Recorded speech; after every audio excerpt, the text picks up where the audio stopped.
thing you mentioned earlier, which was this idea of doing difficult things.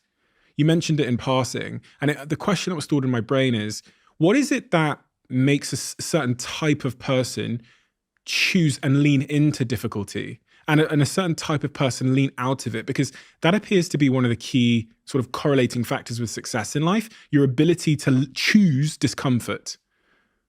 Yeah. I think this is such a vital skill. And I want to be really clear to say it's a skill, right? It's not just a personality trait. Some people are born with a little extra, maybe you could say reserve of willpower, or they have the discipline or the grit or the resilience, and it comes naturally to them. But this is very much a learned skill. And I think the clearest demonstration of this for me is in the marshmallow test, which has been wildly misunderstood in the last few years. So you're familiar probably with the classic demonstration that Walter Mischel did with his colleagues, where you take 4-year-olds, you put a marshmallow in front of them, and you say you can have one now, but if you're willing to wait until I come back, then you can have 2. And then the original finding is that if the longer you can delay gratification, if a kid can wait 10 or 15 minutes for the extra marshmallow, the better they score on a standardized test like the SAT. A decade later, the better grades they get in school. There are all kinds of benefits of this delay gratification skill. Well, in psychology recently, there's been a controversy about whether it replicates. And some of the replications have shown that if you have lower socioeconomic status, you struggle with the marshmallow test. It's really disappointing, but it's not at all surprising. And in fact, that was part of the original research, is if you grew up in a world of scarcity, and I know you can relate to this from your own lived experience, you could not afford to wait for the second marshmallow. It might never come. You didn't know if you could trust the research team to come in and bring you one.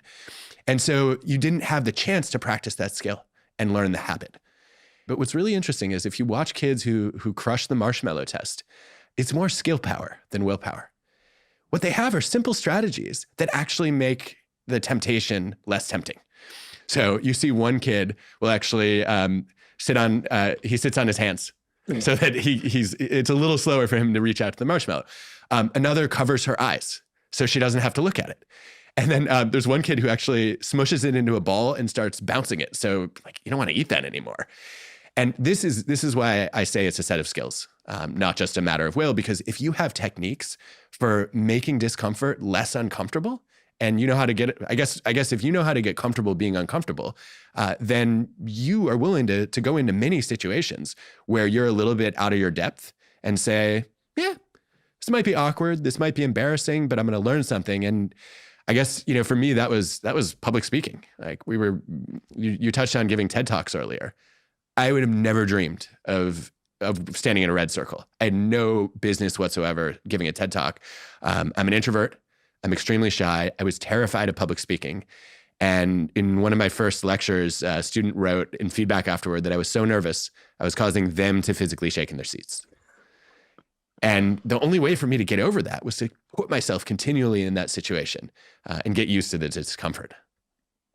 Is that really the key here? Because I'm thinking as you're speaking about the people who I look up to, like even like a David Goggins, who just seem to be able to hold themselves in discomfort more than anybody else. I mean, a friend of mine called Russ is running the entire length of Africa at the moment, from the bottom to the top of Africa. He's running it. He's doing like 2 marathons a day, most days. And I'm thinking, are these people just like superhumans that were born with this switch in their brain that I can only turn on if I have some kind of traumatic incident? Or does the evidence support the fact that this is a learned skill? I think everything that matters in life is always a complex interaction of nature and nurture. But I think we underestimate the power of nurture in these situations. So Goggins is a great example. I mean, he's a machine. Was he always that way? No. His whole story is about feeling like he was vulnerable and wanting to become somebody where no one could hurt him, right? And I think when psychologists study that, my favorite theory is probably called the theory of learned industriousness, which is a mouthful.